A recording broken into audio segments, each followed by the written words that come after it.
आप सब ने ये दोहा जरूर सुना होगा कभी ना कभी कि दुख में सुमिरन सब करे, सुख में करे ना कोई। जो सुख में सुमिरन करे तो फिर दुख काहे को होए। जो इंसान इस दोहे के भाव को समझ लेगा, ये नहीं है कि खाली ऊपर से सुन लिया और सुन के ऐसे ही भूल गए, क्योंकि सुख ऐसी ही चीज होती है, जब इंसान के पास सुख आ जाता है तो वो पिछली सारी बातों को भूल जाता है। और सबसे मेन बात तो ये है कि जिसकी वजह से ये सुख मिला है, इंसान उस सुख की खुशी में मस्त होकर उस परमपिता परमेश्वर को ही भूल जाता है। दुख सुख तो संसार में सबके साथ लगे हुए हैं, लेकिन जो इंसान सुख में भी भगवान को कभी नहीं भूलते, तो भगवान ऐसे भक्तों के पास दुख को फटकने भी नहीं देते। इस सृष्टि में हर जगह बल्कि कण कण में गतिशीलता दिखाई देती है। कोई चीज बनती है या बिगड़ती हुई नजर आती है। संयोग वियोग भी संसार में लगातार होता दिखाई देता ही है। यह कर्म आदि काल में भी था और आज भी है। विज्ञान ऐसा कहता है कि जल की मात्रा जितनी आदि काल में थी उतनी आज भी है। वह कम ज्यादा नहीं है, मतलब पहले भी उतनी ही थी और आज भी उतनी ही है। फिर भी संसार में कहीं तो बहुत अधिक सूखा पड़ता है और कहीं इतनी ज्यादा बारिश होती है कि बाढ़ आ जाती है। ऐसा क्यों?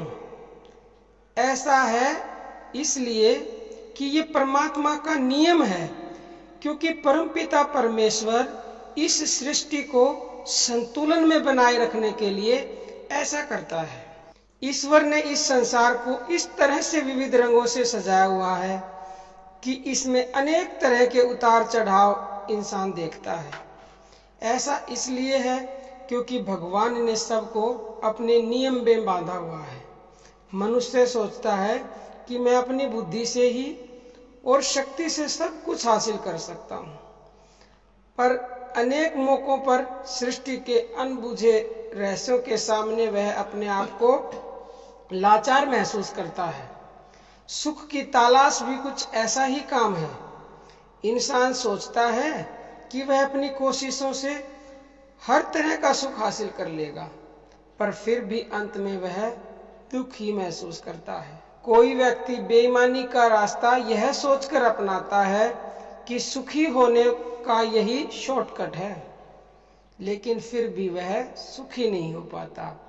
प्रकृति के तमाम रहस्यों की तरह सुख दुख इंसान के हाथ में नहीं है, बल्कि वे तो भगवान के हाथ में है।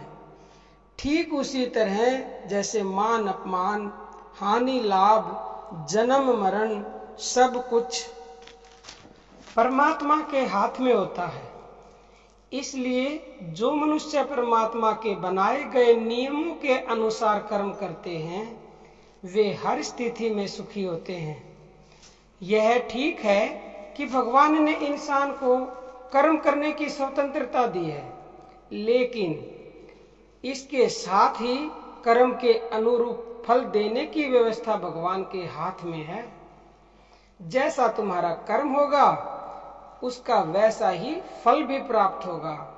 परमात्मा का जो नियम है वह इस प्रकार है, कर्म करना तुम्हारा काम है, फल ईश्वरीय व्यवस्था के अनुसार ही प्राप्त होगा। यानी अगर कोई व्यक्ति बुरे कर्म करने के बाद दुख के रूप में उसका फल सामने आने पर उससे बचने की कोशिश करे और कहे कि मैं तो दुख नहीं भोगूंगा, तो वहां पर भगवान इंसान को गुलाम बना देता है और उसके हाथ मजबूर हो जाते हैं।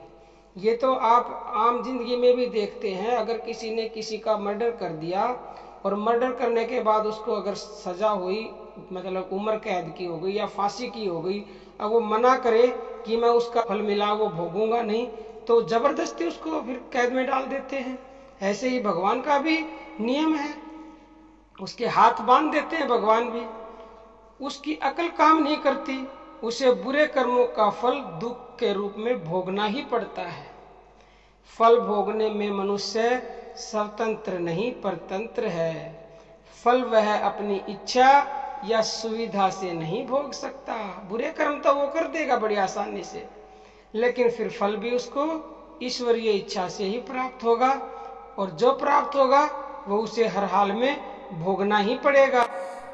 परंतु अगर हम भगवान की शरण में चले जाते हैं तो उन दुखों से हमें जल्दी छुटकारा मिल सकता है, और उन दुखों को सहने की शक्ति और ताकत हमें मिल सकती है।